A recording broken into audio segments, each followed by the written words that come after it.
All right, thanks, Michael. Thanks for that introduction. I'm very excited to be here, part of our first Percona Live online. Let's get started on strategies that we use at Box to protect MySQL from being degraded due to scale. So I'd like to start with the mission of Box. So over the past 13 years, we've heard from many companies, and they've all said the same thing, that they want to move faster, be more efficient, but technology gets in the way. And that's why our mission is to power how the world works together. And we do that through cloud content management, one platform born in the cloud that enables seamless collaboration, both internally and externally, single source of truth across all of your apps, automations, AI, ML, and a lot more. And we're the only platform that offers all of those capabilities. That's why Box has over 97,000 business customers, representing 68% of the Fortune 500, including some in the most security, privacy, and compliance-minded industries. And they challenge us every day with new and interesting use cases and constantly increasing scale. And so to support those use cases, we have an application, and underlying that application is the data access infrastructure. And I support the teams that are responsible for this infrastructure, which provides access to the metadata about all of the entities that are stored within Box.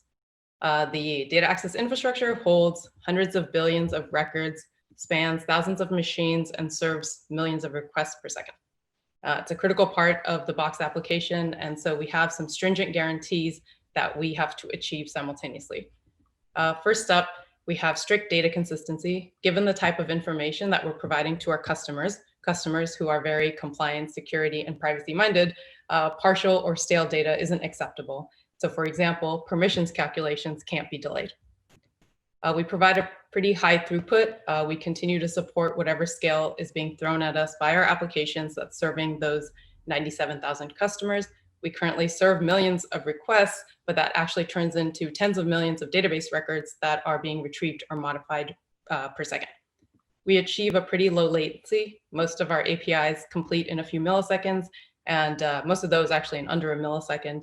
And a single customer request requires tens of requests to the database layer. And so any small increase in latency at our layer gets amplified to the customer. And finally, high availability. Any outage in the data access infrastructure is an outage for Box, plain and simple, making this one of our P0s. So here's what the data access architecture at Box looked like a decade ago. I don't know if you're allowed to refer to one machine as an architecture, but that's what we had. All we knew about our traffic at this point was that we had queries, tens of thousands of them accessing hundreds of millions of records, all located on a single DB server. Fast forward to today, and this is what we have. And today we know a lot more about our traffic patterns. Things like how much of our traffic is repeated reads, how much of it needs to be immediately served, and how much of it can be delayed. Understanding this traffic is critical when deciding which strategies will or won't work for us, and they're key to getting the best utilization out of our infrastructure. And it's what allowed us to scale 100x over the past decade while maintaining the guarantees that I mentioned. And while I'd like to talk through all of the changes that we made over the last decade, I'm not going to have the time, so I'll focus on a few and discuss those in detail. So going back to our initial architecture, we started out, as most web applications do, with a single web server and a single database, which in our case was MySQL. And our full infrastructure is housed in our own in-house data centers. As we started to get more traffic, we scaled up by adding more web servers, replicas, cache, and sharding the database. We had also built up a pretty substantial data access layer in the web servers, and it included all of the logic that's required in order to read from the replicas, caches on the sharded database. And then our next step was to add a data access service. So the immediate problem that motivated adding this new data access service was exhaustion of our database connections. So whenever we had spikes in traffic, all of the web servers would attempt to grab connections to our databases at the same time. And then since connection management was decentralized amongst the web servers, we didn't have a global mechanism to throttle the requests, leading to connection exhaustion. And so we introduced a data access service layer between our clients and our data access stores. The layer contained all of the logic that previously resided in the web servers, so we could remove it from there. And then at the same time, we were adding another set of clients that were in a different language.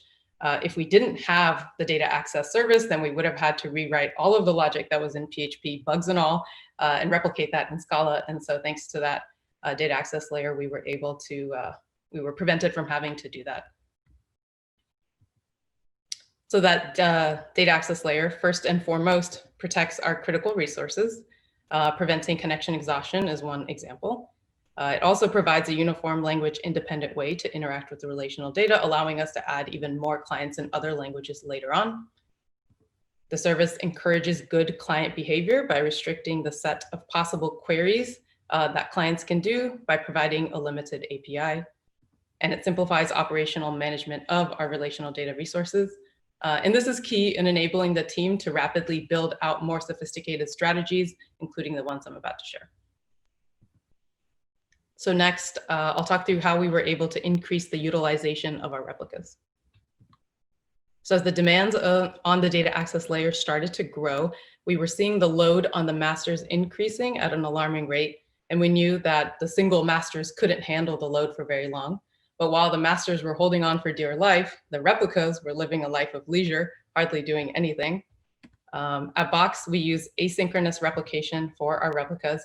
And so our replicas can be lagged at any point, and they're not guaranteed to contain fresh data.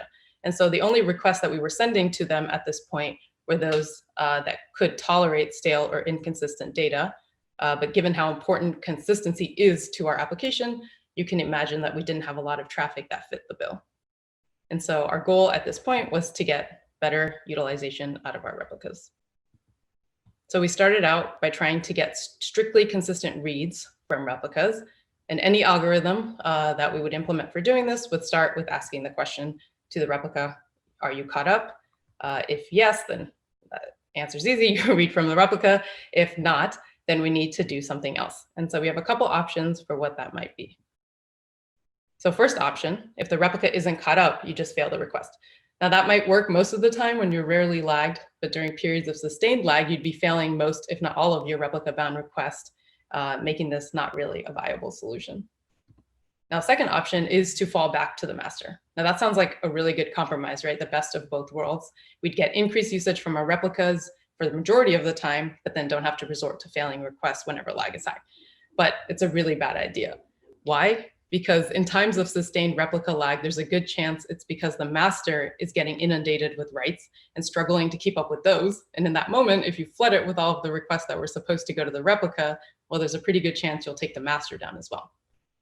So if we can't trust that the replica will be immediately caught up, which both options 1 and 2 do, the other option is to wait for the replica to catch up and then keep retrying until it is. And this seemed pretty promising for us because we had identified quite a bit of traffic for which it was acceptable to sacrifice a little bit of latency for consistent data. But the problem with this strategy is that there isn't any guarantee that the replica will catch up to the master in a reasonable amount of time, basically before the request times out. But it actually doesn't have to catch up fully. And that's the key insight to this next strategy. So the reason we wait for a replica to catch up to the master is so that we can achieve read after write consistency. So this diagram here represents writes that happen on the master and when they are replicated on the replica. So in this case, you can see that the replica is lagged by a couple writes. And so say the client did a write at T0 here, represented by the blue box, and they want to observe that write on the replica when they go to read from it.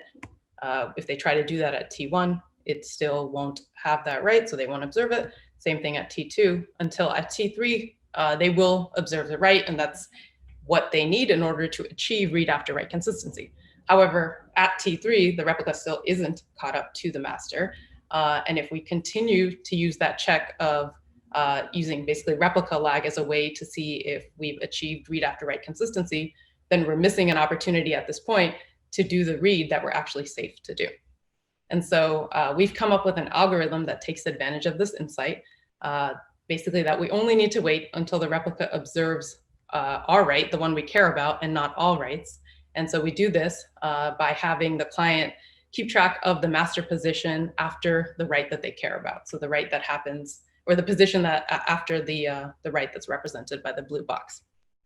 And then when the client goes to read, they pass in that master position, and the server knows that they need to wait for that and not for the replica to be fully caught up.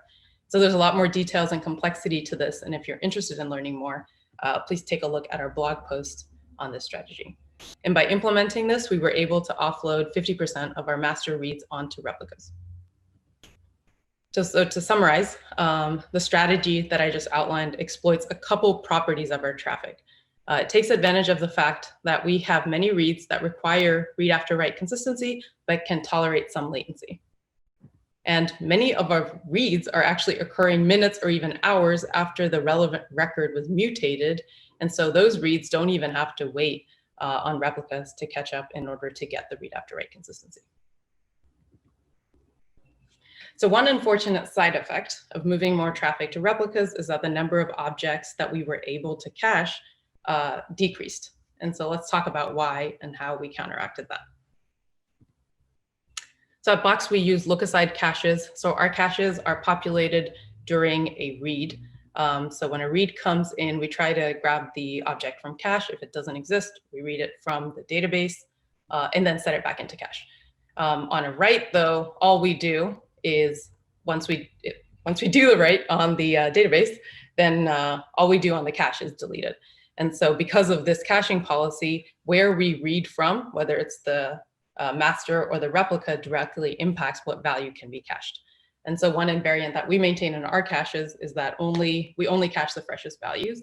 And so caching what you read from a master is always safe to do, but caching from a replica is sometimes safe to do. And then you have the logic for figuring out whether or not it's safe to cache is pretty complex. And so at that time, we opted not to do it. And that's why when we moved our queries to replicas, the less content we ended up caching. And so we wanted to counteract that. And so we employed the following strategies to increase cache utilization. So first, we cached values that were read from caught up replicas. And so as I mentioned before, when we were reading from replicas, we're focused on finding out, is the replica caught up to the client's desired position in order to know if we should do the read? And we continue doing that. But while we're there, we also check if the replica is caught up to the master. And if that's also true, then we're able to cache the value that we read. So even though I talk a lot about what happens when a replica isn't caught up, the fact of the matter, at least for us, is that a replica is often caught up. And so even though none of the algorithms that we have can rely on a replica being caught up most of that time, we can still take advantage of that fact in order to cache what we read. So the next one is one of my favorites due to its simplicity. So we cache the fact that an object doesn't exist. And usually when you think about cache, it contains a value that we read from a data store, and we expect that it'll be asked for multiple times.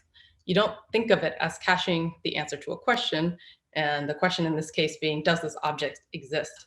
But that's what we did. So when a read comes in for an object that doesn't exist in the database, we place a sentinel value in cache for that key, meaning it doesn't exist, don't bother going to the database. Once we did this, about 10% of our cache hits go to these non-existent values. And that's a pretty significant number of queries that we were able to offload from our databases. And finally, can't do a section on caching strategies without mentioning leases, which is a concept originally described by the Facebook paper in 2013. It's most useful for records that have lots of read and write activity within a short period of time, which can result in thundering herd of requests on the database. So if you're not familiar with a lease is a temporary value that you can place in cache, and you can think of it as a lock that allows only the leaseholder to read the record from the database in order to replace the value in cache. The remaining requests that also want to read that value end up waiting until the lease is fulfilled rather than going to the database to fetch the value themselves. So we implemented the algorithm that's described in the paper and found it to be incredibly valuable in protecting our databases. One side effect, though, of leases is that it can occasionally result in a bad client experience. So if a client request is waiting on a lease, it's possible that the record associated with that lease is getting so many writes that the lease is continuously invalidated. And so the request, when it sees that the lease is invalidated, the algorithm is that it tries to become the new leaseholder. But if there are many different requests that are all waiting on that lease, then they'll all try to become the leaseholder. Only one of them will win, and it's pretty unlikely that a particular request will win. And so this can keep happening until basically the request times out. And so this was a problem that we had, and we extended the leasing algorithm to fix this problem by employing some of the same read after write consistency tricks that we did with replicas. It's pretty complicated, and we're in progress writing a blog post, which should come out pretty soon. So look out for that on our tech blog. So let's summarize the traffic properties you should look for if you want to use these caching strategies. So we have many reads that require read after write consistency are repeatedly read. Records that don't exist are repeatedly read. And finally, records undergo heavy read and write activity within a short period of time. So switching gears, let's talk about how we rate limit at the data access layer. So the next biggest issue that we faced were occasional spikes in traffic from some users that would result in degradation of a database. The spikes were pretty sporadic, usually sudden, and they were short-lived, but they left a spike of errors in its wake. At that time, we did have other methods of throttling users within Box, but they were all at higher levels, at the application level or above. And the problem with that is that they couldn't accurately assess what the impact of a particular request would be at the database level. And so we decided that we wanted to implement rate limiting dynamically at the database level based on actually how much of a database resource a request is taking up. And so our data access service is distributed.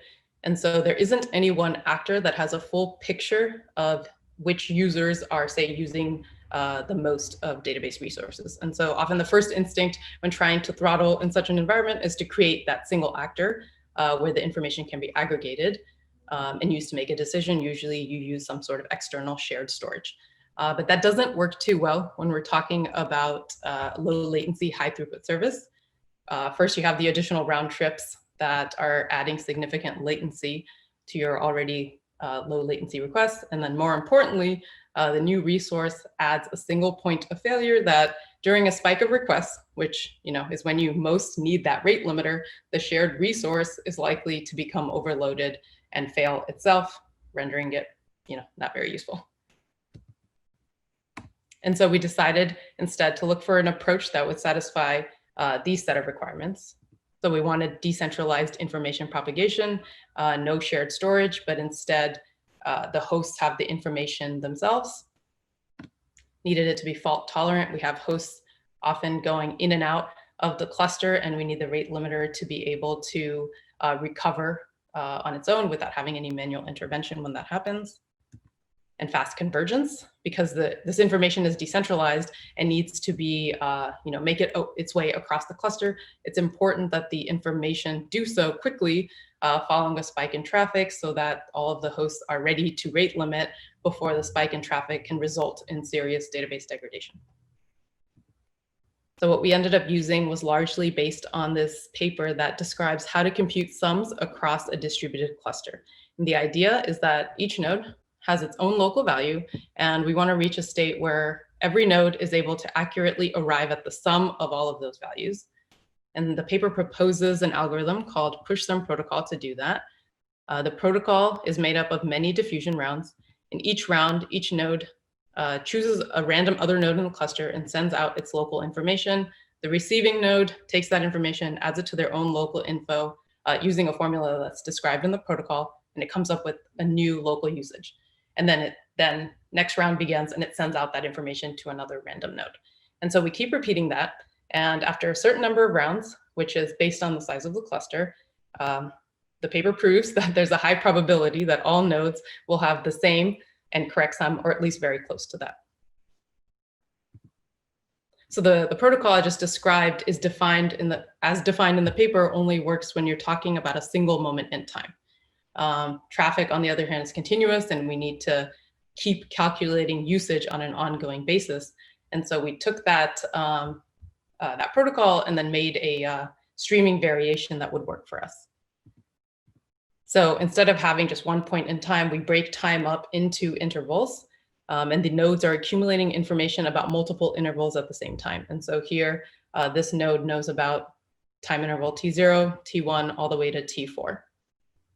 And T0 is the oldest time interval, and so it's been through the most rounds of gossip. And then T4 is the most recent, and so it's been through the least rounds of gossip. And every node is doing the same thing. They have their own view of all of the different time intervals.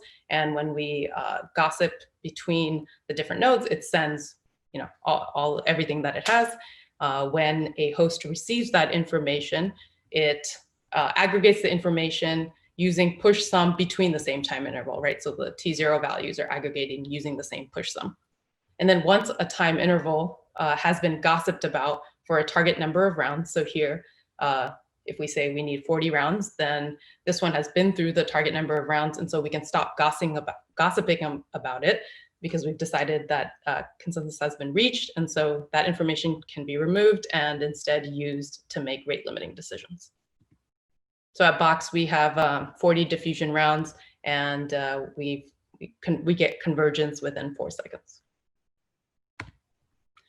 And the traffic property that makes this particular rate limiting work is that we were getting occasional bursts of traffic, and they could all be identified being sent from the same entity. So either the same user or a lot of users all within the same enterprise.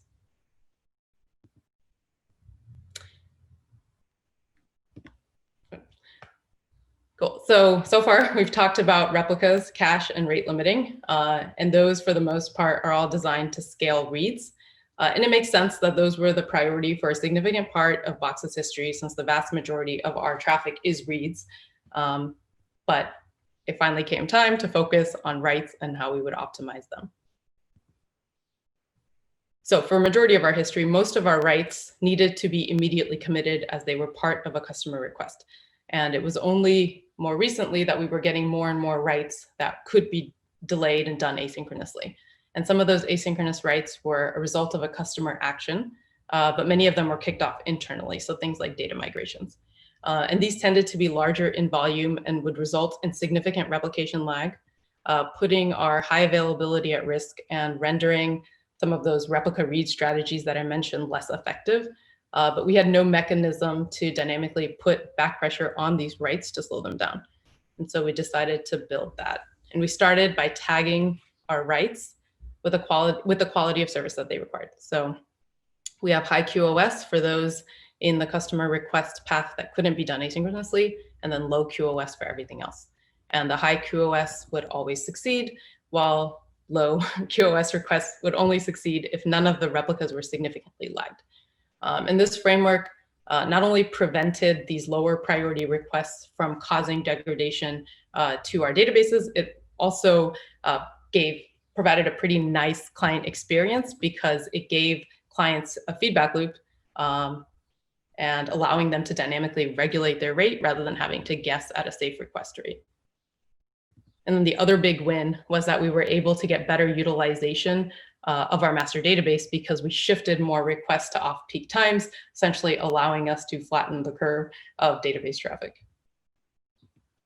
So once we rolled it out, we realized one problem is that we had bucketed all of our async traffic together into like low QoS, but actually they required different qualities of service.